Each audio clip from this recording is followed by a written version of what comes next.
Imagine stepping outside your front door and coming face to face with the king of the ancient world.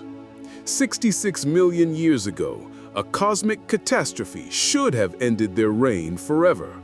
But what if it didn't? What if the rulers of the ancient world never left? In our timeline, the Chicxulub asteroid struck the Yucatan Peninsula with the force of 10 billion atomic bombs, casting Earth into nuclear winter. But imagine if gravitational forces had shifted its trajectory by just a fraction of a degree. Tonight, we journey into an alternate Earth where the asteroid missed, where evolution took a radically different path, and where humanity shares the planet with living dragons. The asteroid that would have killed the dinosaurs races past Earth at 45,000 miles per hour. A near miss measured in mere thousands of miles.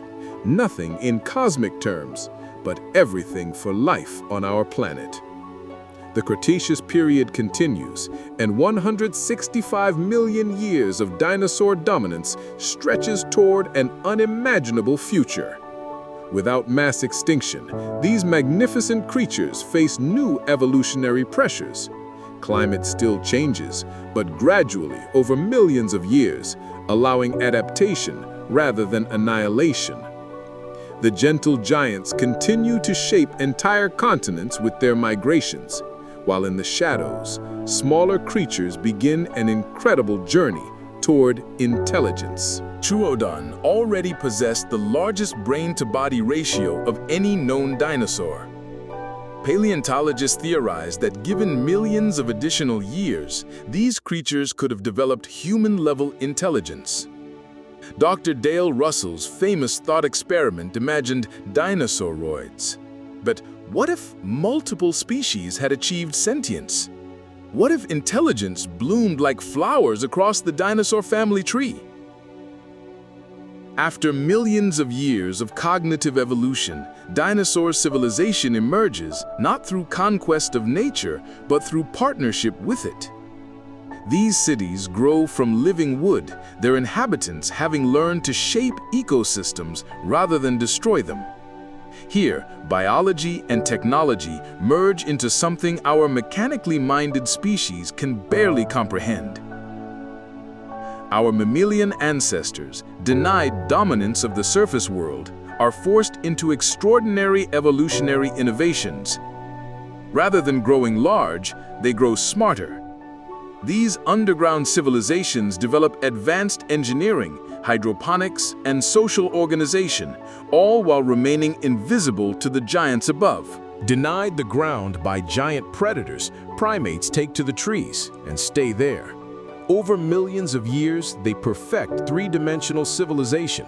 These arboreal cities represent biotechnology beyond our current capabilities, where every building lives and breathes, where transportation flies, and where the boundary between nature and technology disappears entirely. When humanity finally emerges 200,000 years ago, we enter a world where we are not the apex predator. Every step outside our shelters is a calculated risk, but adversity breeds innovation. These early humans developed advanced weapons, sophisticated defensive architecture, and, most crucially, the ability to form alliances with smaller dinosaur species. In today's alternate present, humanity has learned not just to coexist with our ancient co-inhabitants, but to thrive alongside them. This partnership has driven technology along radically different paths. Why build machines when you can partner with living creatures perfected by 200 million years of evolution? Rather than developing silicon-based technology, this world mastered biotechnology millennia earlier. Why build computers when you can grow them? Why manufacture when you can cultivate? Here, humans and dinosaurs work as partners, combining human creativity with dinosaurian biological intuition to push the boundaries of what life can achieve. The environmental implications are staggering. These gentle giants are Earth's original ecosystem engineers. Their continental migrations don't just follow weather patterns, they create them. Seasonal movements of millions of multi-ton herbivores generate wind patterns, influence rainfall, and maintain global climate stability in ways we're only beginning to understand. Dinosaurs were the original gardeners of Earth. Their selective feeding creates the complex patchwork of habitats that support unimaginable biodiversity. Every bite is an act of ecological engineering, maintaining the delicate balance that allows thousands of species to coexist in landscapes more complex than any in our world. The oceans tell another story entirely. Marine reptiles that once ruled Mesozoic seas gave rise to underwater civilizations rivaling anything on land. These aquatic dinosaurs developed biotechnology based on coral growth, bioluminescence, and the precise cultivation of marine ecosystems.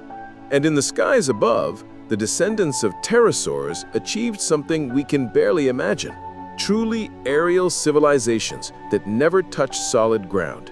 These sky cities migrate with the seasons, following optimal weather patterns and resource availability across the globe.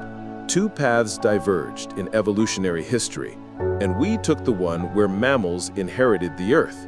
But this alternate timeline suggests that intelligence in civilization might have bloomed in forms we never imagined: partnerships instead of dominance, biology instead of mechanics, symbiosis instead of exploitation. From space, this alternate Earth bears the signatures of a fundamentally different relationship between intelligence and nature. The lights that mark civilization flow like rivers of bioluminescence rather than burning like scattered fires. This is what Earth might look like when consciousness evolves not to conquer nature, but to perfect it. Today, we can only imagine these magnificent creatures through their fossilized remains, silent witnesses to a world that might have been. In our museums, children gaze up at ancient bones and dream of dragons. But perhaps the greater tragedy is not that we lost the dinosaurs, but that we lost the chance to learn from them. The asteroid that ended the age of dinosaurs also began the age of mammals, and ultimately, the age of humans. We are here because they are not. But in contemplating their alternate survival, we glimpse the infinite possibilities that emerge from the grand experiment we call life on Earth. What if the dinosaurs never died out? Perhaps the more important question is, what can their imagined survival teach us about our own future on this planet? In the end, we are all passengers on the same small world, spinning through the cosmic dark. The choices we make today will determine which future becomes real and which remains forever fossilized in stone.